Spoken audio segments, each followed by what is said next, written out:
Hello, friends. Good morning. Welcome to my amazing Saperasa channel, Physics Universe. I hope you are all fine at your home and we are enjoying these online lectures. So, guys, today our topic is moment of force. Moment of force का दूसरा नाम मैं लिख सकता हूँ, that is torque. Okay, आगे पढ़ेंगे. First of all, moment of force आया कहाँ से? तो let us we take one example. We are always to open a door, we apply that force on the edge of the door. मतलब कि हम लोग फोर्स अप्लाई करेंगे जो डोर है हमारा उसके हैंडल पे, पुलिंग और पुशिंग फोर्स अप्लाई करने वाले हैं. अब door we know that they are binding with hinges, मतलब कि उसको हमने जॉइंट किया हुआ है दूसरे एंड से. अब जब भी एक एंड से हम लोग फोर्स लगा रहे हैं तो क्या होगा, डोर रोटेशनली ओपन या फिर क्लोज होगा. तो एज अ रिजल्ट हमने सिंपल उस पर फोर्स लगाया, बट एज अ रिजल्ट हमें क्या मिला कि डोर रोटेशनल मूव कर रहा है. Why door is doing rotational motion? Because due to our force the torque is being applied on that door, या फिर कह सकते हैं कि मोमेंट ऑफ फोर्स उस पर लग रहा है. क्यों? क्योंकि हम लोग फोर्स लगा रहे हैं और एक बाजू से वो पिवोटेड है. तो यहाँ पर हम लोग उसी मोमेंट ऑफ फोर्स की बात करने वाले हैं. क्लियर? अब हमारे पास सपोज ये एक ऑब्जेक्ट है जिसको मैंने यहाँ से पिवोट किया हुआ है. मतलब ये इसको हम लोग अब ओरिजिन ले लेंगे. Clear? So this is our now origin. So this is x axis and this is upward direction is y and this one is z. Okay, अब क्या करेंगे? तो पर्टिकुलर ये जो पॉइंट है दूसरा एंड, यहाँ पर तो वो फिक्स है, तो दूसरा जो एंड है उस पे मैं फोर्स लगाने वाला हूँ in the direction here. F force लगाया. क्लियर? तो ये जो भी ऑब्जेक्ट है, सपोज कि ये हमारा रॉड है और उसके दूसरे एंड पे मैंने फोर्स लगाया, तो क्या होगा कि ये रॉड रोटेशनल मूव करेगा, रोटेट होगा.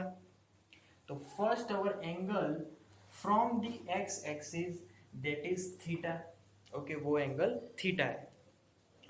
दूसरी बात कि ओरिजिन से इस एंड तक का displacement that is vector are.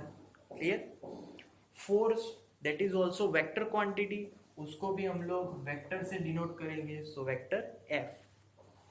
अब यहाँ पर अगर मैं वेक्टर आर को यहाँ पर इस डायरेक्शन में खींचूं तो ये वेक्टर और ये वेक्टर दोनों और ये इससे एंगल थीटा बना. क्लियर? अब दूसरे एंगल की बात करते हैं. दूसरा एंगल मतलब कि अल्फा एंगल.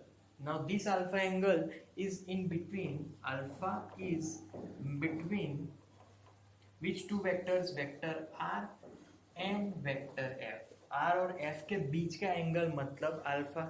ओके, तो अब हमें मोमेंट ऑफ फोर्स कैसे फाइंड करना है वो देखेंगे. तो मोमेंट ऑफ फोर्स और torque that is denoted by tau, उसको हम लोग ग्रीक वर्ड से डिनोट करते हैं और उसको बोलेंगे टाउ. अब ये जो टाउ है that is a vector form, so vector formation है इसलिए उसको भी मुझे वेक्टर देना पड़ेगा. Clear? Okay, now back to this position.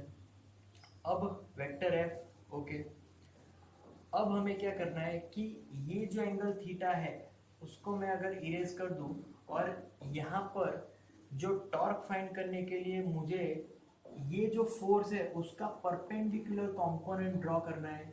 So this is my perpendicular component और वेक्टर आर से वो परपेंडिकुलर कंपोनेंट हो जाएगा आर साइन अल्फा. क्लियर? तो टॉर्क में हमें ऑलवेज याद रखना है रोटेशनली मोशन होता है. रोटेशनल मूव में हमें ऑलवेज आर और एफ का परपेंडिकुलर कंपोनेंट उसकी डायरेक्शन में टॉर्क मूव करेगा. मतलब कि टॉर्क की डायरेक्शन आर और एफ से टोटल परपेंडिकुलर होगी. So here I have to write F R sine alpha, and n hat is denoted the direction of tau. Clear? Okay. अब sin alpha आया. Sin alpha means cross product. Cross product means I have to write vector r cross vector f.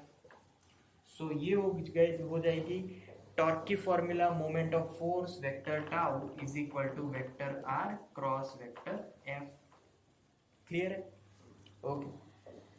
Now this formula again दूसरी तरीके से भी हम लोग लिख सकते हैं ये फॉर्मूला को. Tau is equal to r perpendicular f sine alpha.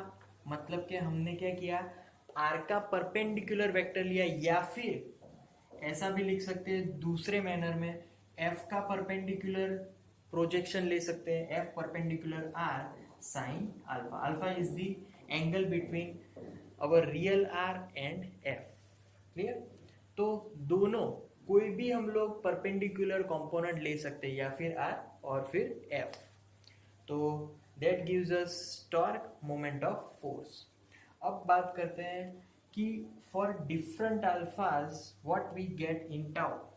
So if theta is equal to 0 then tau will be 0. So this is the first case. अगर r और f दोनों एक ही डायरेक्शन में है, दोनों एक ही डायरेक्शन में यहाँ पर नहीं है, बट हमें परपेंडिकुलर कंपोनेंट लिया है, तो दोनों एक ही डायरेक्शन में होगा, तो tau will be 0. If theta is 90 degree then tau is equal to r into f. So we get maximum value of our torque. तो यहाँ पर हमें मिलेगा maximum value of torque. Then theta is equal to 180 degree.